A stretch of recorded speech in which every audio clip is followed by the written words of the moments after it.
Hello, New Horizons. We want to take a minute to wish you a happy Thanksgiving holiday coming up. This week you're going to be preparing for next week, and next week your houses will be filled with family and friends and the creation of great memories.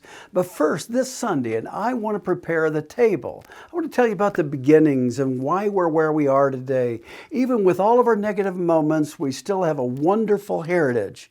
Now, one of the great tragedies of our nation's history is that Americans have become uninformed or misinformed about the truth of our nation's history. And I thought going into this week of Thanksgiving that maybe we might take a minute to remember America's beginnings, how we started in bondage but then established ourselves in freedom.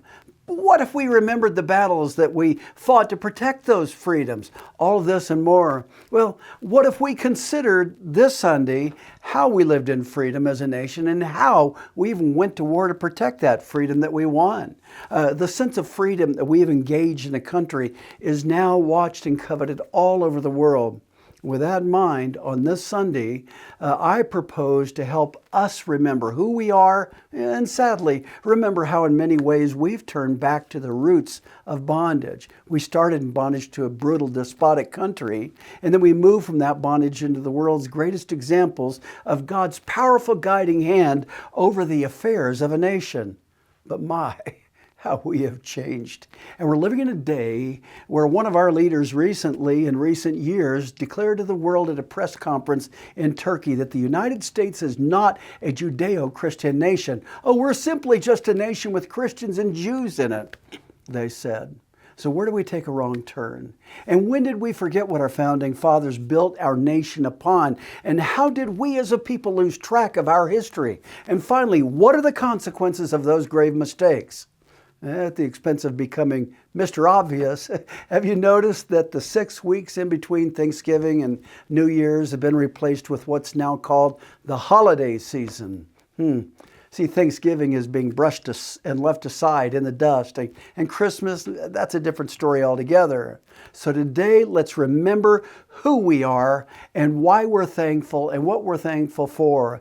And maybe if we could once again look at our godly heroes, and if we could re-examine what our nation was founded upon, then maybe we might once again call upon the name of the Lord. Patrick Henry once said, "I know no way of judging the future but by the past."